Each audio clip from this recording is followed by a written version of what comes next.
Hello everyone, and welcome to the wonderful world of Web APIs with ASP.NET Core. My name is Daniel Roth, and I'm a Senior Program Manager on the ASP.NET team. And in this presentation, we're going to talk about using ASP.NET Core to build rich and powerful and even secure Web APIs.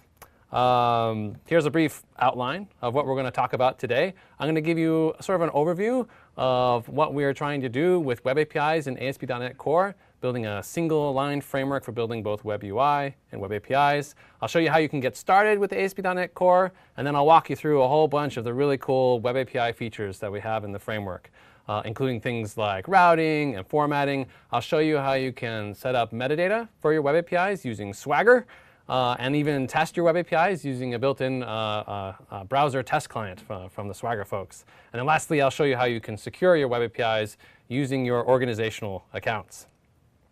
So ASP.NET Core is a brand new web framework, open source, cross-platform, cloud optimized, built on top of .NET.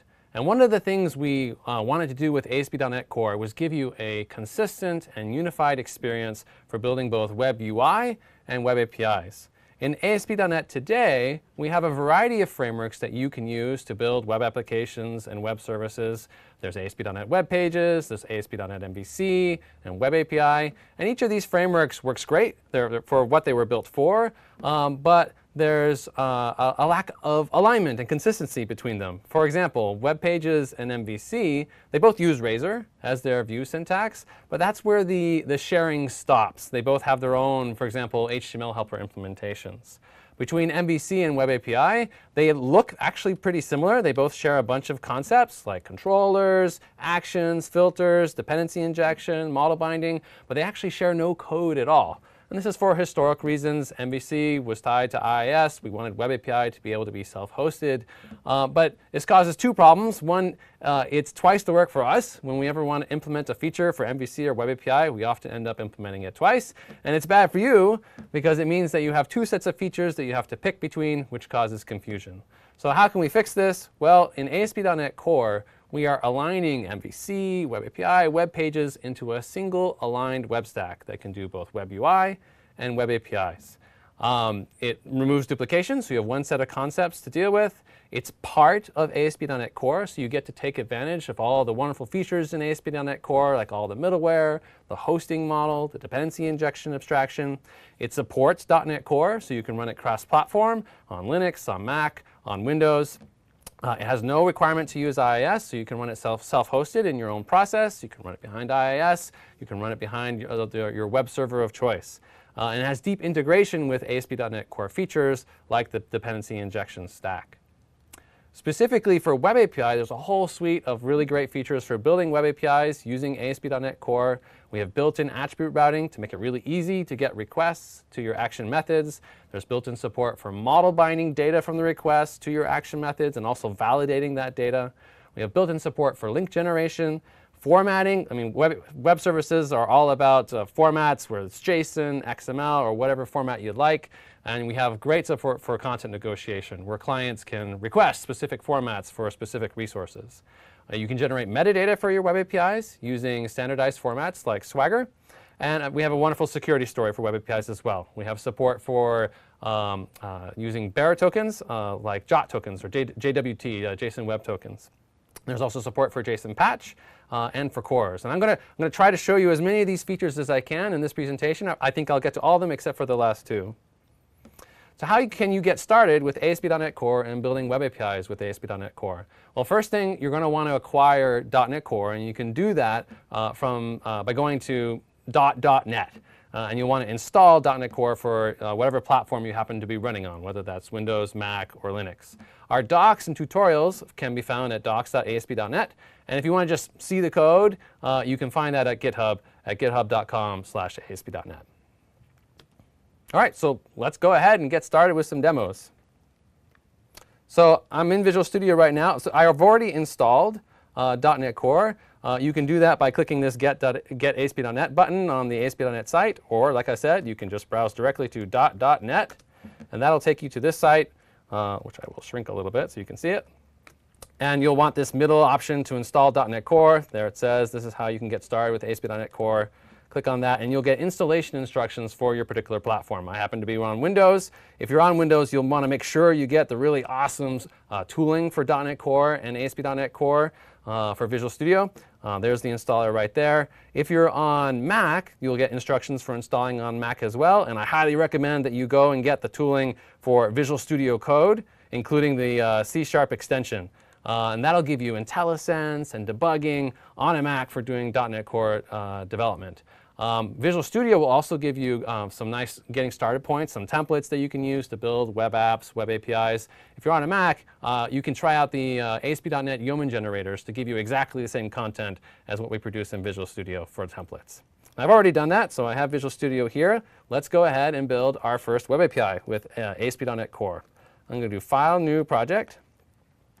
And I've already selected the web node in the new project dialog, and you can see I have a number of options here. Here's the existing ASP.NET stack. That's if you're building applications that are targeting the full .NET framework, like using things like MVC5 or web forms. But here are the ASP.NET Core options. There's the first option is for running on .NET Core. That's so I can build an app that runs cross-platform, supports side-by-side versioning. I also have an option to build an ASP.NET Core app that is running on the full .NET framework.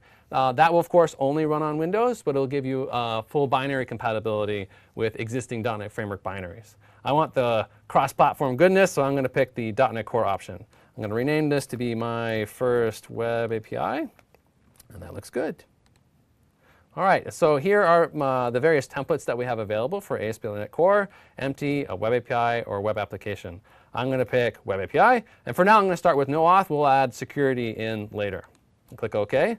And this is going to create me a web API project using ASP.NET Core. Now, what do we got here? Well, first thing to notice is that this is just a .NET Core application. And I can see that because it's literally just a console app. ASP.NET Core apps are just console apps. And here's the program.cs file that defines my console application.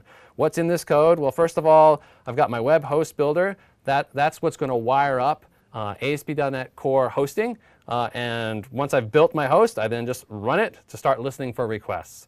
When configuring the web host for my application, I can say things like, for example, what server do I want to use?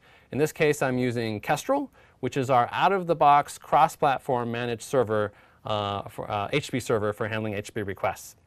You can specify your content root. That's the directory where you want your application to find things like your MVC views.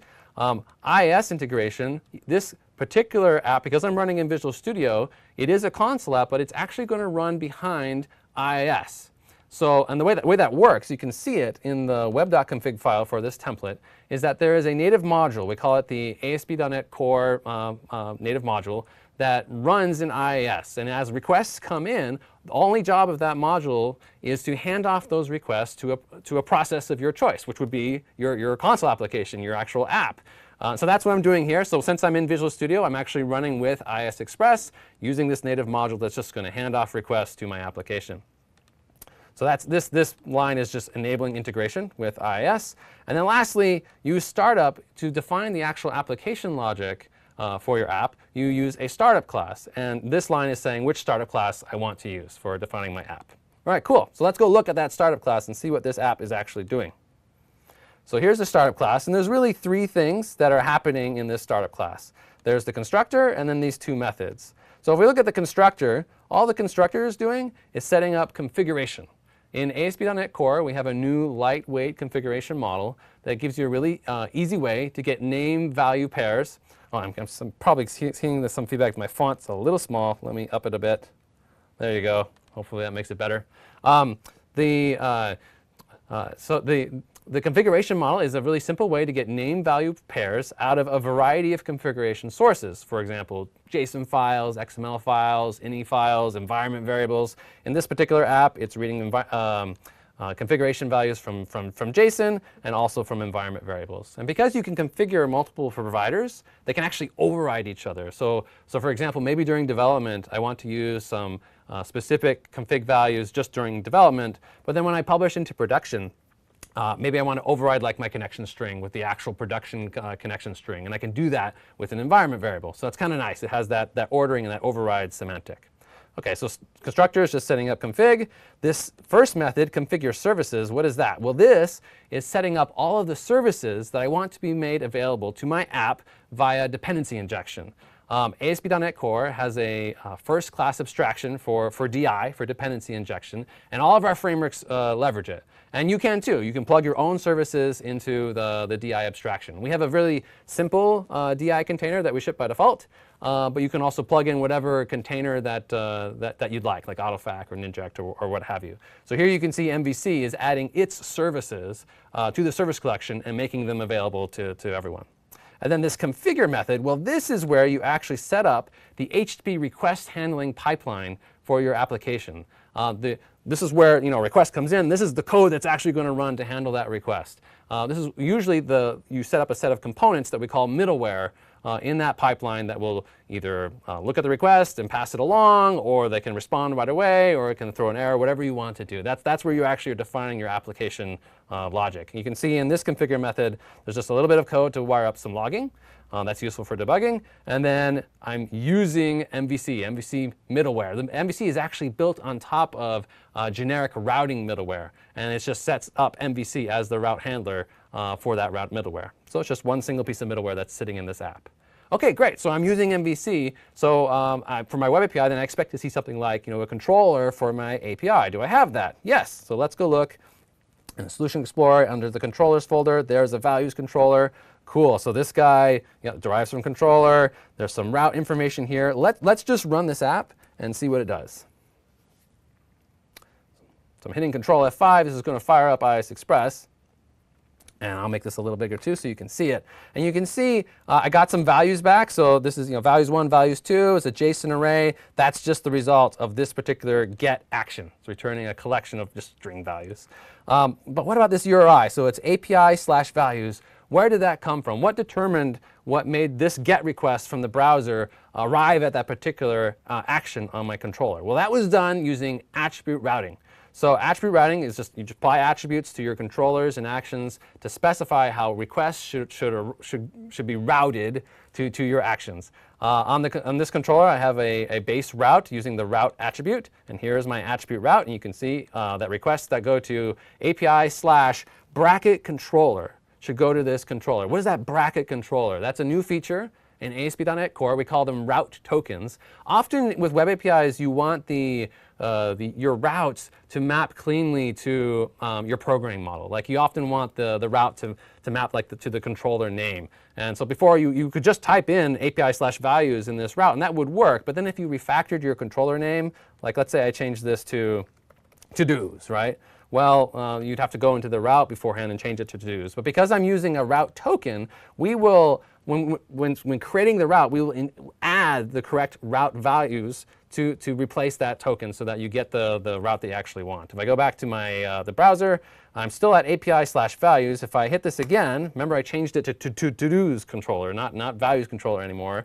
I expect to get a 4.4. Like that's no longer the URI for this resource. If I change it to API/to-dos, and now I got my data again. Okay, so that's route tokens in attribute routing. Let me change this back to values just so I don't forget.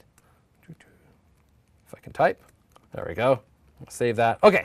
Now you'll notice that there's also attribute routes on each of the actions. HTTP get, HTTP post, HTTP put. That's specifying the HTTP verb for each of the actions that they should respond to. And you have an opportunity to specify additional attribute route information right there. So for example, this let's go to the get action. This get action is taking an ID, and you can see it has an attribute route that's specifying curly brace ID. The way attribute routes on actions work is they are actually concatenated with whatever attribute routes you specified on the controller. So the full route for this get method is actually API/the controller name / the ID. Now the curly braces mean that this is a route parameter. This is a value that isn't being used to define the actual text of the route. This is a value that you actually want to extract from the URI when it comes in and matches this route. So I actually want to get the ID value out of the URI and make it available to my application. And the model binding system in ASP.NET Core will automatically map this ID parameter to the parameter of your action method just by name. So I should get this ID there. And we can see that if I go to, I'm no longer at to-dos. I want API/values / let's say 1, 2, 3. I should expect it to go to that get method that just takes an ID. And there's just returning value right now. Let's actually use that data. We'll put in a little string interpolation in here. So ID, there we go. Now we should actually, we should see that ID in the value that gets returned. And by the way, I'm just editing the file, saving and refreshing. That's a nice feature of ASP NET Core, is that we'll detect file changes, kill the process and restart it again so you don't have to keep rebuilding and refreshing. And there, that worked. All right, now an interesting thing is, what would happen if I typed, ABC here for that ID path segment?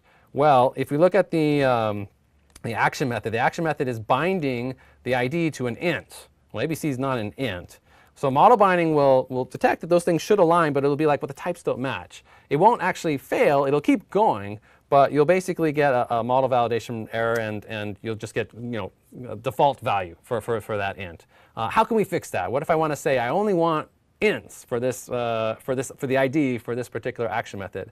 Really simple. There's in attribute routing in ASP NET Core, we support inline constraints. So you're using this colon syntax. You can say this ID, this route should only match if the ID is actually an int.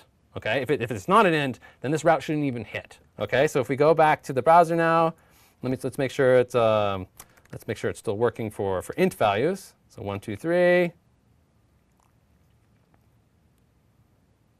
Okay, good. And then if I type, ABC, now I get a 4, 4, because that doesn't match anymore. It doesn't meet the constraint of the route. So we have inline constraints also in ASP NET Core Web API. All right, cool.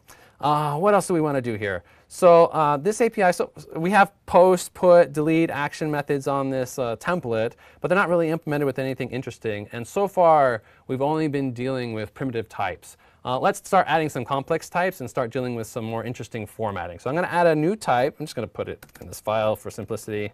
Let's public class value, and let's give ourselves some properties here. I don't know, an ID, string. Let's give it some text. All right, so now we got a value. And let's update our values controller now to, instead of just returning a bunch of strings, let's return some values. So a value array, instead of value 1, value 2, let's add some values in here. So new value 1 should be fine. And let's call this value 1. So there's one value. Let's add another one. Why not? Value ID equals 2, and then text value 2. That looks good. All right, cool. So that's all. Looks like it's all compiling. And then for my get action, it takes an ID. Let's, instead of returning a string, let's return a value. And here, let's say, yeah, let's do the same thing. Now, new value ID equals the ID. And then the text will just be, we can just leave this as value. The ID is already there, right? All right, good. Let's save that. Let's make sure that's actually working. So if we go back to our, 3, 2, 1 values, or getting a specific value with a specific ID, I should expect to get now a complex type. Yeah, okay, so I'm getting some JSON back, okay?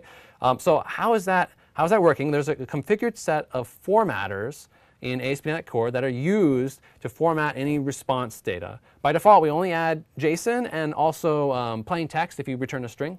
But you can add other formatters as well, and we'll do that in just a moment. Okay, let's check the other one to make sure we're actually getting an array of values. Yeah, okay, good, we are.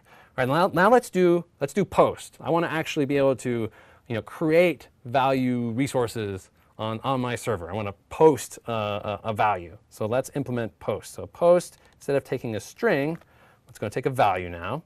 Now, like I said, post usually, the semantic of post usually means create. So if it succeeds, and you're a good HTTP citizen, you should probably return a 201 created status code to tell the client that, yep, I got it, it was OK, and I actually created that resource. It's also nice to tell the client, where did you create that resource? And usually you do that by specifying a location header in the response. And it's just a URI to say, yeah, I created it, 201, and it's here. It's at this location. Okay? And we can create that location header using ASP.NET Core, using the built-in support for link generation. Because just as we can route requests to actions, we can also generate links to actions, sort of doing the inverse. So you can route, you take a URI and get it to an action, and you can take an action and get back the URI. So let's see how we can do that. Now there's a nice helper method on the controller base type that we can use. We're going to return a created at action result. All right? And this helper method will just help us create that action result in a really simple way. If we look at the overloads, so the first two parameters in this overload are basically the data that ASP NET Core needs in order to generate the link, to generate the location header. It needs the action name and any route values that should be specified as if you were calling that action. So the action name where these values should be created, well, let's use this get action, right? That's how you get an individual value. So let's use that. So it'll be get will be my action name. And then for the route values, I need to specify an ID. And I use this anonymous object syntax. So ID equals, well, let's use the ID from the value that we got. There we go. And then it's also considered nice to return a representation of the resource that was just created. So I'm just going to return the value back to the client and say, yep, I created this value. Here's where it's at, 201. You're good to go. All right, so let's save that. Now this isn't compiling. See the squiggly, and that's because before this post action was returning void, I need to return an I action result. Cool. All right, now I should have post support on this web API. How can I test this? So I could break out Fiddler and send a post request. I could write a little bit of JavaScript or a little client. Instead, what I'm going to use is I'm going to use Swagger. So Swagger, like I said before, is a standardized metadata format for web APIs. And it also has a really nice browser-based test client that you can use to just try out your web API. So let's use that. Well, one thing I should make sure I call out is that notice that this post action is taking in a value. That's the value that you want to create as a resource on the server. And you notice it has this from body attribute. What does that mean? Well, that means that you want the request data to be bound to this value parameter in your action using the configured set of formatters. If you don't say from body, then by default, ASP NET Core will just use model binding to bind form data. It's sort of by default handling form posts. If you want to handle like JSON or XML, using the set of configured formatters, then you want to mark that parameter as from body. Okay? So let's save that. Now let's, like I said, I want to test this method. Let's use Swagger to do that. Now there's a really nice third-party open source package that you can use for enabling Swagger for ASP NET Core apps. So I'm gonna use that. It's called Swashbuckle. So we're gonna add some Swagger with Swashbuckle. Say that 3 times fast. So I'm gonna manage my NuGet packages. I'm gonna find Swashbuckle.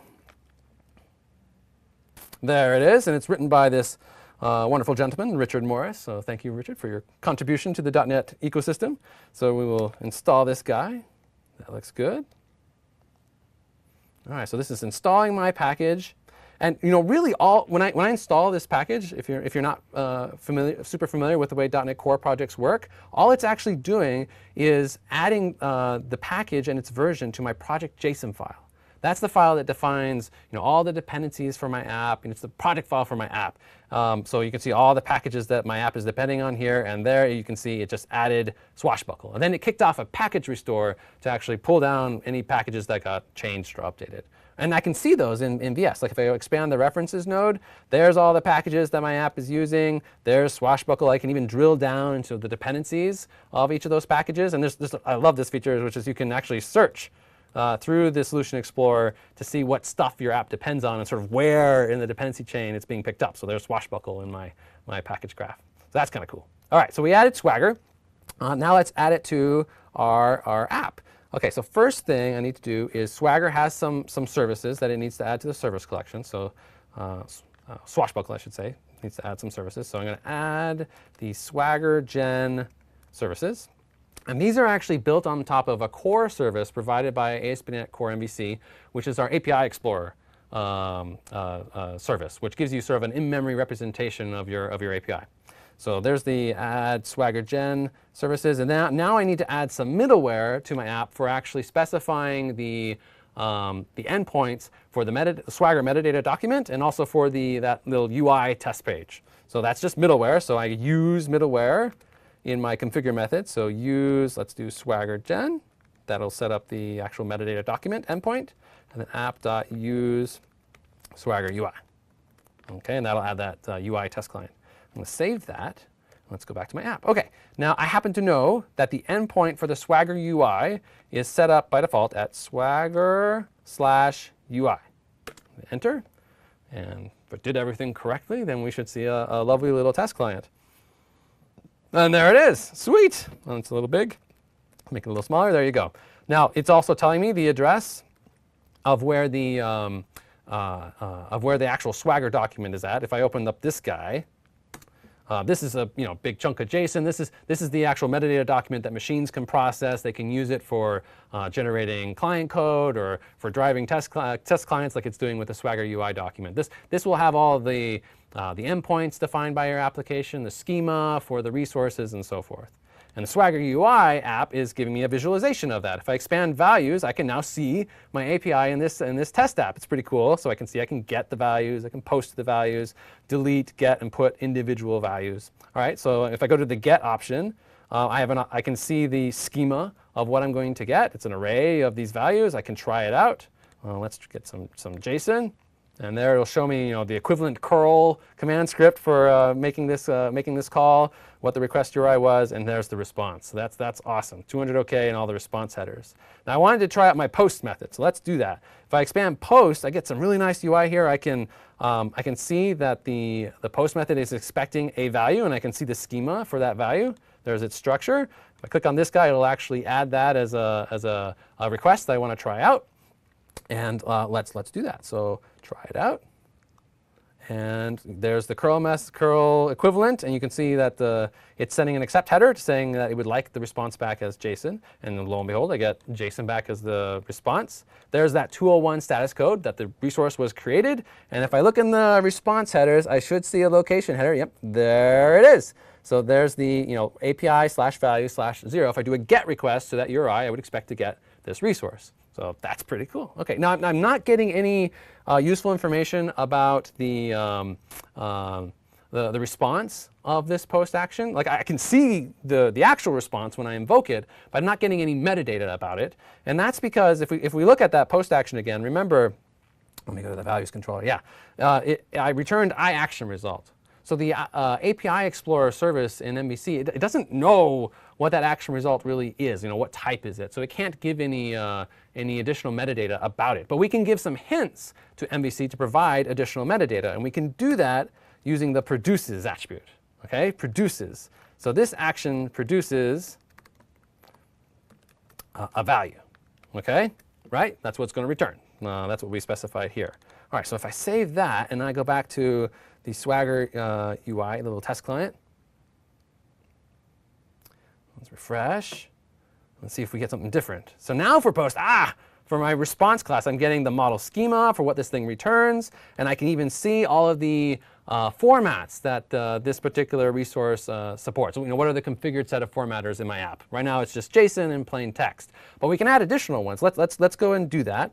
I'm going to add support for XML. So I have to add a package for that. This time, instead of using the NuGet package manager, I'm just going to do it directly in project.json. So I'm going to go into my project.json file, and we give you some nice IntelliSense here. Isn't that nice? So ASP NET Core looks good. MVC, I think it's formatters, and XML. That's what I want. That's the version I want. And when I save it, you'll see it kicks off a package restore. There's the package being added, and boom, there it is. Okay, so I've got my XML formatters now. I need to add them to my app. So I'm going to go back to startup. Let's see, there's MVC being added. I'm going to make sure I also add the XML. So there's two variants of the XML formatters. There's one for the data contract serializer, and there's one for the XML serializer. I'm going to use the data contract serializer one. Our JSON support is based off of JSON.NET. All right, cool. So now I should have XML. If I go back to my app, let's refresh. And let's see what we have for post. So if I look at post now, there's the schema for the response. And if I expand this, yeah, now I've got metadata saying this thing also supports providing representations as XML. So let's try it. So if I grab let's do another test request. Let's put some actual values in here. And I would like the response to be in XML. Try it out. There you go. So now the response body came back as XML. So that's pretty cool. So that's formatting, and we're getting content negotiation. The client said, I know you support multiple representations of this thing, but I would really like it as XML if you have it. And it gave it XML because we understand the content negotiation algorithm. All right, cool. Now, you can also restrict at an action level what formats a particular action is willing to serve up. Even though you've configured globally for your app that you support JSON, you support XML, you can also say, well, for this action, though, I really only support JSON, or I really only support XML. And you can do that, again, with that produces attribute. Let me go back to my values controller. So in produces, instead of just saying, this is the type that I'm returning, giving some response schema information, I'm going to say, this guy really only supports JSON for whatever reason. Like maybe it's fine that the get actions return JSON and XML, but for whatever reason, this post action only supports JSON. All right, and then type equals value. All right, that looks good. If I go back to the Swagger document, let's see how that changes things. All right, there's my post action. If I look at the response content types, now if I expand this, now I'm only seeing JSON. So it's kind of like a filter. With the produces attribute, you can say, even though I have these formatters configured, I'd like to filter that set to just these particular content types. I only want to support these content types for this action. So that's supported. You can do it on the other side as well. Like if you want to say, for requests, I only support these specific content types, you can do that. You use a different attribute, and it's the consumes attribute. So here I could say, I only consume application.json. And that works too. OK. Great. So that's all working fine. Last thing I want to do with this particular API is I want to add some model validation. Like often when you get a request, like a post request, you want to look at the data that you got from the client, check it out, make sure it meets your validation rules. And if it doesn't, you typically want to tell the client that, 400, bad request. Bad client, you did something wrong, and usually you want to tell them what they did wrong. Like you forgot to send me this value and it was required, or this value is not within the right range parameters, stuff like that. So in ASP NET Core, we have built-in support for model validation, and you can easily serialize model validation errors back to the client. Let me show you how you do that. So first of all, let me go to my my value model, and I'm going to add some validation logic to this model. Let's just make the text property required. There, I'm adding a data annotation to my model and saying that this text property is now required.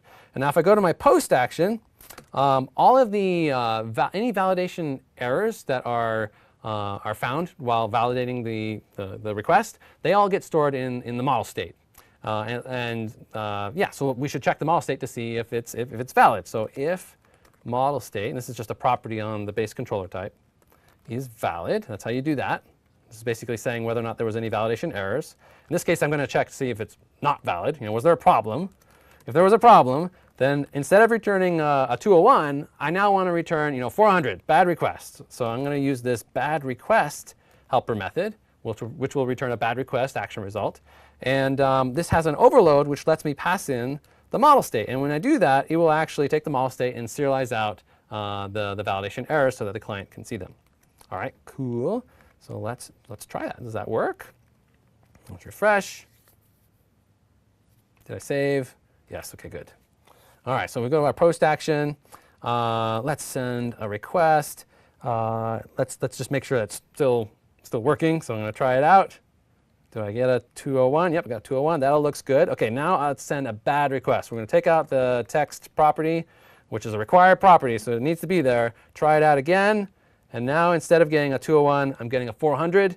And you can see the response body, instead of giving me some random value, it's saying, hey, this text property is required. You need it. OK, so that's how you do validation and actually serialize the validation errors back to your clients. Cool. All right. So that's great. So now the next thing I want to do is let's start trying to make this web API secure. We want to have a secure web API. So the first, to do that, I'm going to actually work from the web API back to the wire. So the first thing, if you want to secure your web API, you typically need to have some filter, something that's going to prevent requests from actually making it to your critical business logic based off of your authorization rules and policy. And ASP NET Core actually has a really powerful authorization system. you'll typically on the request you establish some sort of principal for the requester, for the user, which has a bunch of claims in it, and then you can run a bunch of authorization logic over those claims to decide, yep, the request is good, or no, this request is no good. 401, unauthorized.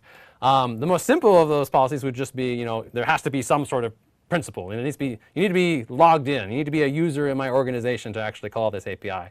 And the way you can just really easily express that is just by applying the authorize attribute to your controller. So that will tell the authorization filter that this API should only be called if there's an actual real claims principal on the thread. Okay, great. So now I have a secure web API, right? But of course, no one can currently call it. How do we actually now send requests to this API that will establish a good principal and pass this authorization logic? Well, with web APIs, the typical pattern that you do is you use a protocol like OAuth 2, and you use bearer tokens that can be validated by the application to make sure that they're from an authority that you trust, that they're meant for you, that they're appropriately signed, and then if that token's good, then you take that token, that security token, and turn it into a claims principal. And how you acquire that token is usually done with one of the OAuth 2 flows. There are a variety of flows depending on what kind of client application you are. If you're like a server-to-server app, there's one flow. If you're a JavaScript app, there's another flow. But basically, there's a way to go get a token, a security token, an access token, from an authority that you trust. And that authority is usually called an authorization server. All right, so we need then some logic in our app that will look for these tokens, these bearer tokens, and will validate them. So the OAuth 2 spec defines a standard way for sending these tokens, the OAuth 2 bearer spec.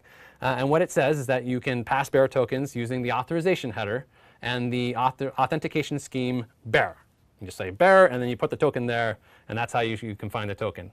Now in ASP NET Core, we provide you middleware that knows how to look for bearer tokens in the request, and it knows how to validate them. Specifically, it knows how to validate JOT bearer tokens, or JSON Web Token, I think is what that acronym expands to, which is a standardized format for representing a bunch of claims in a token. So let's use that middleware for establishing the principal on the thread, so people can actually call our web API. So let's first get the middleware. So I'll use the NuGet package manager again to get it. So it's JOT bearer. It's the one we want. There it is. Let's install it. Yep, accept it. And there's the package being added. It's being restored. And boop, there. OK, we're good. All right, so now it's middleware. So of course, I configure it in the configure method in my startup class. That's where all of my HTTP request handling logic lives. And of course, this is kind of like authentication. So you want it to happen really early in the request handling pipeline, like right at the top. Like each of these app.use statements are ordered. So you want to make sure the order matters. Make sure you put them in the right order. So I'm going to say app.use bearer authentication. Now normally when you set this up, inside here you'll have a bunch of options. Like this is where you'll actually configure, what authority do you want to use, and how do they get their signing, how do we validate their certificate, and what's the audience for this token, those types of things. So what token source should we actually use? What authority should we use for this app? Well, at this point you have a choice. I mean, it really depends what type of application you're trying to write and who your users are, what clients you actually need to support. If you're in a company, like in an organization, a company or a school, probably they have some sort of authority that's associated with that organization, some sort of directory. If you have an organization that uses, for example, Office 365, they have an Azure Active Directory authority that you can use to get tokens to call apps that have been registered with that authority. If you care more about a consumer-facing application where you have users just out in the world, there's also a service in Azure called the Azure Active Directory Business to Consumer service that you can use for client apps to get tokens that can then call your web API. There's also a variety of nice third-party options out there. There's some folks in the community, like the Identity Server guys who built Identity Server 4. It's actually built on top of ASP.NET Core, and it provides a token server solution, an identity server solution for applications if you want to deploy your own thing on-premise and manage it yourself. Now, managing a token server is a security-critical piece of code, so make that choice wisely. For this demo, I'm going to use one of our services because that means I can rely on Azure to do things securely, be hardened, use fancy AI to detect when things are going wrong, and it just makes my app that much simpler. Okay, so great. So I want to configure this JOT-bearer authentication middleware to accept tokens from my organization. I'm a Microsoft employee. I want to be able to use my Microsoft account to log in. I can do that by going to the Azure AD tenant and configuring this app, and you can do that manually through the portal. But we have some really nice tooling in Visual Studio that will handle that all for you. So I'm gonna go that route, and I'll show you what that looks like. So let me save this, and I'm gonna close this solution. I'm actually going to do, I'm just going to create a new project just to show you what this tooling looks like. So I'm going to again select that I want to create an ASP NET Core web application. I'm just going to leave the default name. That's fine. Sure, yeah, save that. And again, I want to create a web API, but instead of leaving the default, no authentication option, I'm going to say I would like to use work and school accounts. And by default, it's going to select using a cloud authority, like using Azure Active Directory. And because I've already associated my Azure subscription with Visual Studio was kind enough to go and see, well, what are all the Azure AD tenants that you have access to? And I happen to have a few. For this demo, I know I'm going to use this one, danroth27dir.onmicrosoft.com. All right, great. So, OK. So let's use that as my authority. I click OK. And what Visual Studio is now doing for me is it's going and talking to that directory. It's setting up my app with that directory so that it's provisioned and ready to go so that my app can accept tokens from that authority. Now, that authority will actually be willing to issue tokens for my particular app. OK, so now I just have a simple Web API application. I should see a values controller in here. I do. But notice now I have that authorized attribute all set up for me. So it's secure.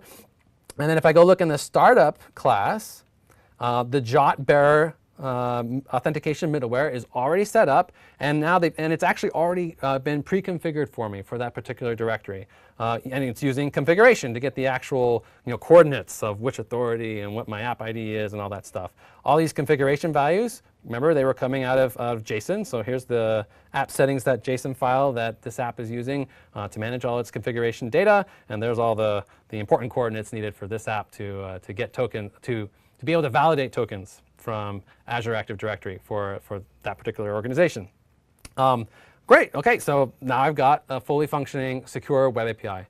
It'd be great to now actually have a client that we can use to call this guy and actually try it out and use it. I'm going to spare you writing the client on the fly. I have one that's already pre-canned. So I'm going to open my to-dos application. So this is an app that still has a single web API. In this case, it's a to-dos controller instead of a values controller. But it's very similar in structure. You can get your to-dos. You can get individual to-dos. You can post a to-do. Pretty much the same stuff, except the model, instead of being value, is now a to-do. I did implement some data access in this application. It's using Entity Framework Core. Entity Framework Core is really cool because it has a nice provider model. It can read data from a variety of sources, whether that's SQL Server, SQL Azure, SQLite, and it even has a nice little in-memory provider that you can use for testing purposes and for demo purposes. So that's what I'm using here. I've set up EF Core in this app. We can see it. Where are you, EF Core? Right there. And I'm using the in-memory provider. If I go look at my startup class, you can see that I've set up not just the MVC services, but I've also set up a DB context, my to-dos context, as a service that should be available throughout my app, including available to my controllers. And I'm saying I want to use the in-memory provider for that to-dos context. If I go look at my to-dos controller, you'll see that its constructor now takes in that to-dos context. That's DI, like it's just going to get injected in there when the controller is instantiated. So that's super nice. It makes this controller really easy to test. Like if I want to write unit tests for this controller, I could totally do that.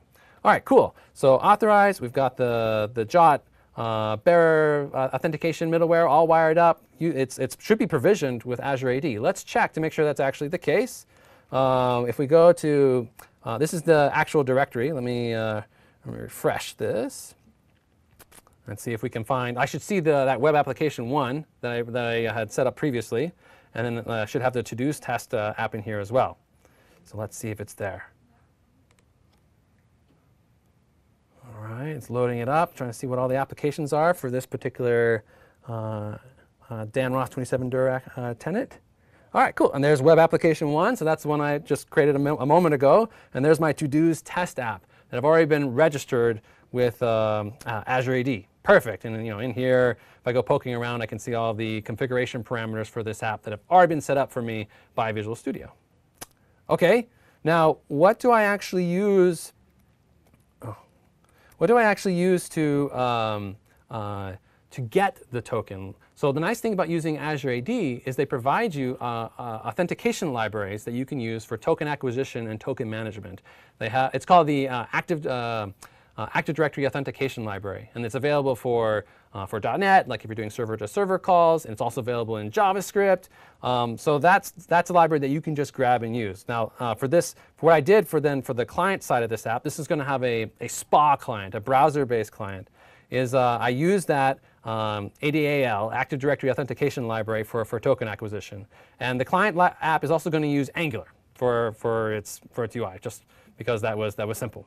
So here's ADAL. It's just a JavaScript file that I've dropped in here. It's available on NPM. It's available on Bower. And they also have a nice little integration into Angular where they'll make it available as an Angular service. If I go looking through this JavaScript code, here's also the actual to-do list service that this app is using to call the backend web API to get the to-dos, to post to-dos, and put to-dos. Okay, and then ADAL will automatically provide get the token from Azure AD and provide it for each of these requests so that you can be authenticated when actually calling the backend web API.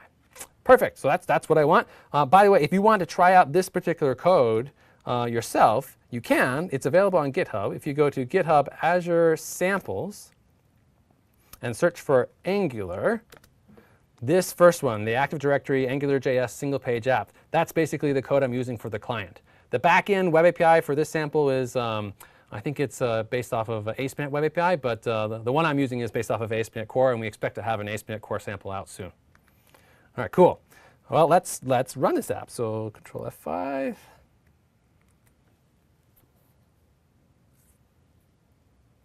Okay, so simple little UI. Says I'm not logged in yet. So let's go ahead and see if I can see my to-do list.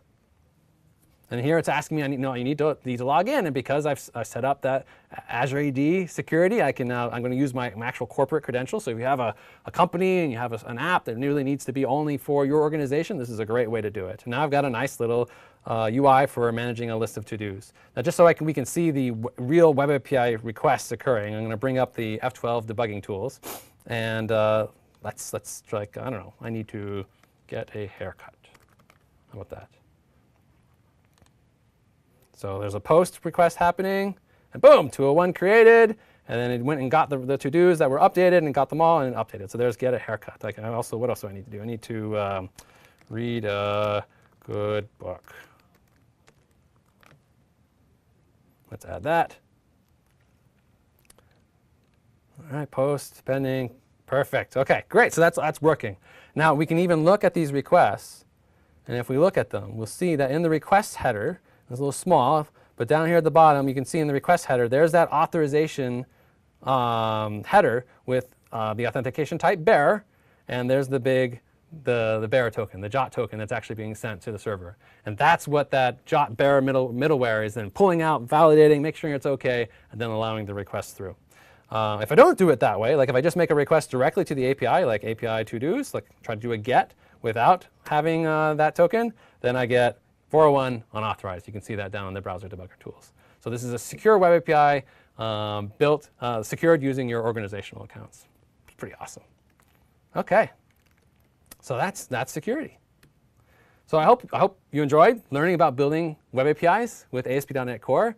Like I said, if you want to get started today, you can, absolutely. I suggest going to .NET, grabbing .NET Core, install Visual Studio, or if you're on a Mac, install Visual Studio Code, use the templates to build yourself a web API. You can find docs on how to go even deeper into all the various web API and web UI features in ASP NET Core at docs.asp.net. And then you can join us at GitHub at github.com/ASP.NET. Thank you for joining, and yeah, I'll be around for answer questions on Twitter and on the Channel 9 page.